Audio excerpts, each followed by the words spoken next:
आप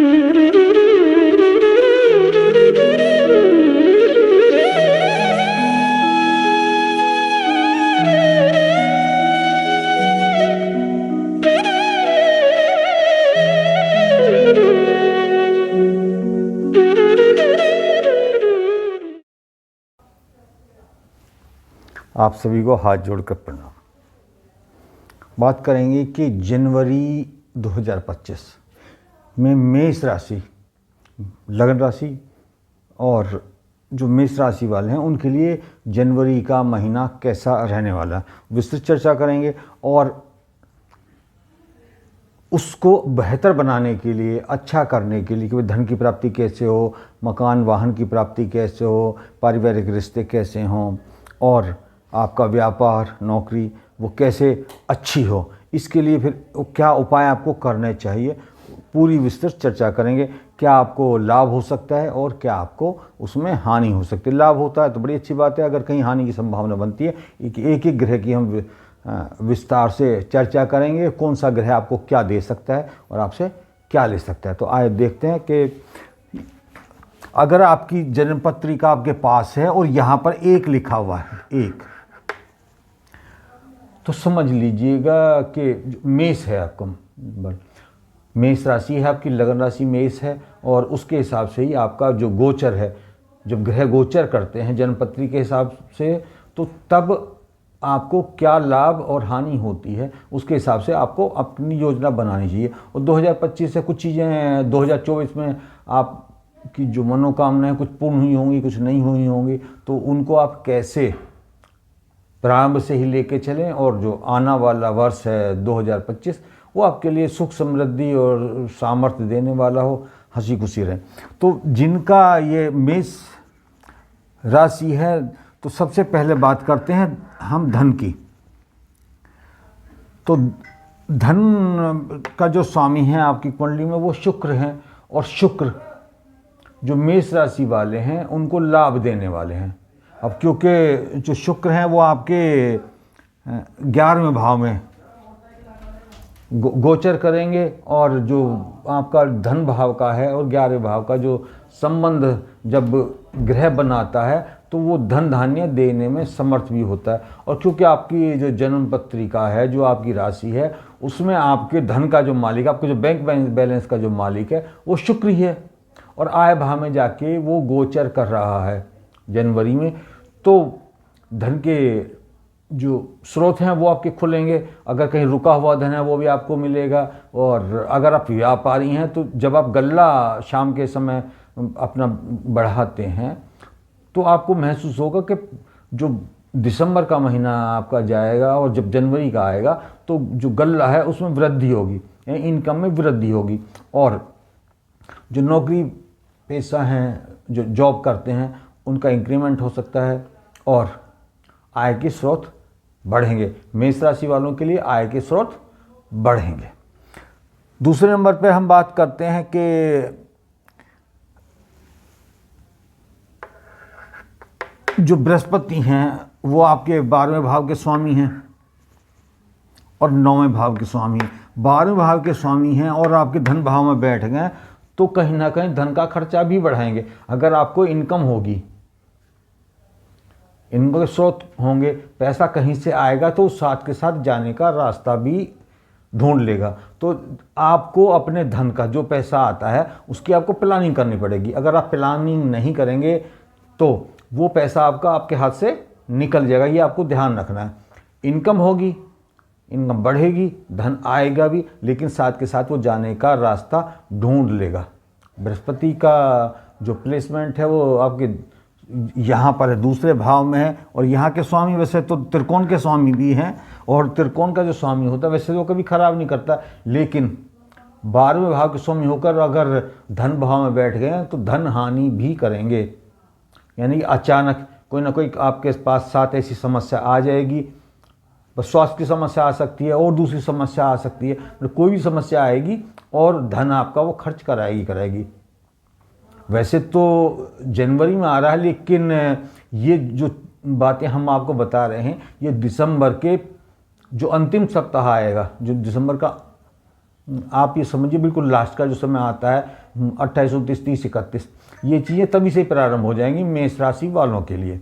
तो आपने ध्यान रखना, धन आएगा और धन जाएगा। अगर आप प्लानिंग करेंगे अच्छे तरीके से और योजनाबद्ध तरीके से अपनी चीज़ों को रखेंगे, अपने जो बैंक बैलेंस है उस पर रखेंगे और ध्यान रखेंगे। दूसरा, अगर आप जो शेयर्स वगैरह में अगर कहीं पैसा लगा देंगे आने के बाद में, तो वो पैसा आपके हाथ से निकल जाएगा।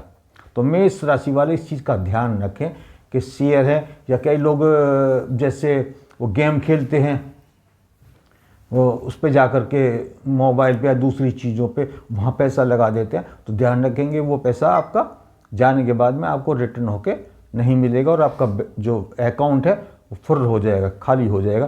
तो आपको ये ध्यान रखना है। उसके बाद बात करते हैं हम आपके मंगल की। मंगल चतुर्थ भाव में है, नीच का होके बैठ गया है। और वैसे तो लगने से हमेशा अच्छा ही करता है, लेकिन अष्टम भाव का भी स्वामी हो गया है। उसके साथ साथ आपका यहाँ पर आ गया है।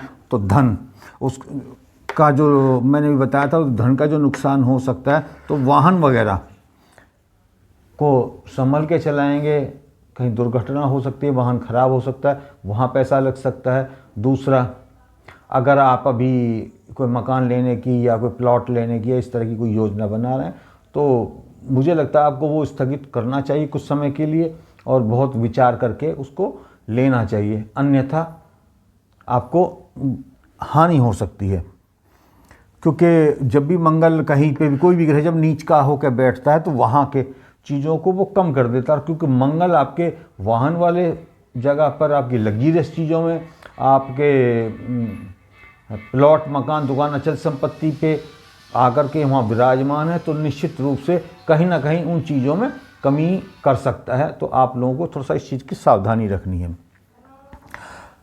उसके बाद आता है संतान की। अगर हम बात करेंगे तो जो संतान पक्ष है वो आपका अच्छा रहेगा, मान सम्मान भी मिलेगा, आपको प्रमोशन हो सकता है, व्यापार है उसमें वृद्धि होगी। और अगर आपका कोई ब्रांड है, अगर आप व्यापारी हैं, कोई ब्रांड करते हैं, तो उसको आप अब इस समय अगर आप प्रमोट करेंगे तो उसको एक प्रसिद्धि मिलेगी, नाम मिलेगी, रेपुटेशन मिलेगी। तो जो भी मेष राशि वाले इस समय व्यापार कर रहे हैं और अपने ब्रांड को या अपने किसी भी प्रोडक्ट को वो लॉन्च करके उसे एक नाम देना चाहते हैं, तो जनवरी का महीना उनके लिए उत्तम रहेगा। और इस समय वो अपने किसी भी प्रोडक्ट को लॉन्च करके बाज़ार में उतार करके उसको प्रसिद्धि प्राप्त कर सकते हैं और धन कमा सकते हैं। उसके बाद बात करते हैं हम सूर्य की। सूर्य आपके 9वें भाव में है और योग कारक बने हुए हैं, केंद्र में है। तो पिता से सहयोग मिलेगा, पिता का स्वास्थ्य भी सही रहेगा। और अगर आप पिता के सहयोग से कोई भी कार्य करेंगे तो भाग्य में उन्नति भी होगी और आपको प्रोग्रेस भी होगी, आपको लाभ भी मिलेगा। अब किसी भी क्षेत्र में आप उनकी सलाह ले सकते हैं। और जैसे पारिवारिक में, व्यापार में सलाह ले सकते हैं, उनको आगे करके आप कोई भी कार्य कर सकते हैं, उनके नाम से कोई भी कार्य कर सकते हैं, उनके नाम से आप व्यापार शुरू कर सकते हैं। और धन है, जैसे भी अब मैंने आपको बताया था कि धन की हानि हो सकती है, तो आप उनके साथ जॉइंट अकाउंट करा करके उसका लाभ उठा सकते हैं। तो सूर्य इस समय आपको लाभ देगा। और उसके बाद बात करते हैं हम चंद्रमा की। अब चंद्रमा आपका 10वें भाव में, शनि की राशि में। जब भी शनि की राशि में चंद्रमा आते हैं, गोचर करते हैं, वैसे तो जब राशि में गोचर करते हैं 7.5 हो जाती है, लेकिन जब जब शनि की राशि में चंद्रमा आते हैं तो मन को परेशान करते ही करते हैं। वैसे तो उनकी गति काफ़ी तेज है, 2.5 दिन में वहाँ से जंप कर जाते हैं, लेकिन महीने में जब वो आएंगे तो परेशान करेंगे। उसके बाद जब यहाँ पे आ जाएंगे, राहु के साथ आ जाएंगे, उसके बाद यहाँ केतु के साथ आएंगे जब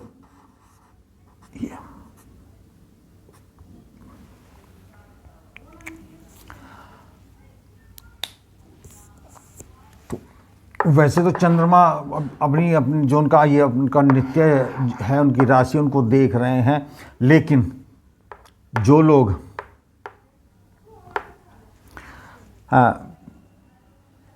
प्रॉपर्टी का काम कर रहे हैं और वाहन का काम कर रहे हैं और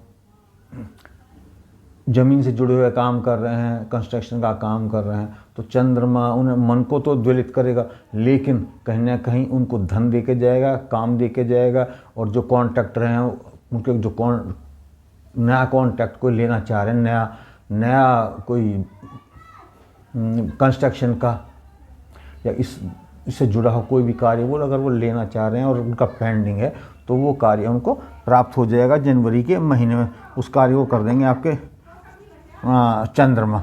उसके बाद आता है आपका शुक्र और शनि। शुक्र का मैंने बता ही दिया है कि शुक्र आपको धन देने वाले हैं, और साथ के साथ शनि भी आपको जो आपका काम है, रोजगार है, व्यापार है, जो कंस्ट्रक्शन से जुड़े हुए हैं, जो प्रॉपर्टी से जुड़े हुए हैं, एडवोकेट्स हैं और न्याय विभाग से जितने भी लोग जुड़े हुए हैं, पेट्रोलियम का जो कार्य करते हैं, खुदाई का जो काम करते हैं, जो लोग इलेक्ट्रिक का, इलेक्ट्रॉनिक्स का या कंप्यूटर का काम करते हैं, जैसे डिजिटल मार्केटिंग का कार्य है या कंप्यूटर के माध्यम से कुछ भी वो कार्य कर रहे हैं, तो उन लोगों को, अगर वो मेष राशि के, तो उन लोगों को जो जनवरी का महीना है वो इनकम दे के जाएगा, पैसा दे के जाएगा। जो सॉफ्टवेयर डेवलपर हैं और उनका कोई प्रोजेक्ट पेंडिंग पड़ा हुआ है, तो जनवरी के महीने में कंप्लीट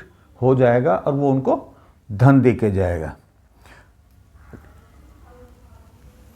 अगर जैसा भी मैंने बताया है कि धन की हानि हो सकती है, वाहन को हानि हो सकती है, आपको बीमारी के कारण धन निकल सकता है या और कई सारे कारण हो सकते हैं, धन की हानि हो सकती है। और उन चीज़ों को रिकवर करने के लिए तो आपको करना क्या चाहिए? तो आपको सबसे अच्छा तरीका ये है कि आप रुद्राक्ष धारण करें और भगवान शिव की आराधना करें। भगवान शिव के, अगर आपके आसपास कहीं भगवान शिव का मंदिर है तो वहाँ जाएं, भगवान शिव का अभिषेक करें, बेलपत्र अर्पित करें, और उनका अगर पंचाक्षरी मंत्र गुरु प्रदत्त है तो उस मंत्र को उच्चारण करते हुए आप वहाँ 108 बार कर सकते हैं भगवान शिव का पंचाक्षरी मंत्र। अगर नहीं है तो नमः शिव शंभू करके आप जल से भगवान शिव का अभिषेक करें, बेलपत्र अर्पित करें और अब उनसे प्रार्थना करें कि जो परेशानी है वो दूर हो और सुख समृद्धि प्राप्त हो, धन का आगमन हो, और जो कार्य आप करना चाह रहे हैं उसके लिए निवेदन करें तो निश्चित रूप से आपको उसका लाभ मिलेगा। तो आपको एक तो रुद्राक्ष धारण करना है और एक भगवान शिव की आराधना करनी है। इससे आपके सारे कार्य संपूर्ण होंगे और जितने भी जो ग्रह हैं उनको बल मिलेगा, और जो रुकावट है, जो ग्रह रुकावट पैदा कर रहे हैं उनकी रुकावट दूर होगी और उनका आशीर्वाद प्राप्त होगा। तो ये थी आपके मेष राशि के विषय में। और मेष राशि वाले अपने 2025 को कैसे उत्तम बना सकते हैं, कौन सा ग्रह उनके लिए क्या क्या काम करेगा, कौन से ग्रह से उनको क्या मिलने वाला, इस विषय पे एक पूरी विस्तृत चर्चा लेके हम आ रहे हैं राशि वाइज 12 की 12 राशियों के लिए।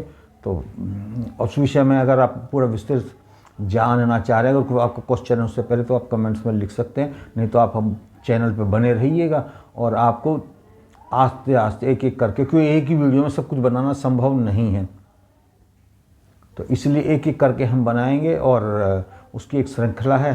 तो उसके लिए आप हमारे चैनल पे बने रहिएगा और उसका लाभ उठाइएगा, जिसमें उपाय भी होंगे और आप कैसे प्लान कर सकते हैं वो सारा विस्तृत उसका वर्णन होगा। इसी के साथ मैं अपनी वाणी को विराम देता हूँ। सभी को प्रणाम।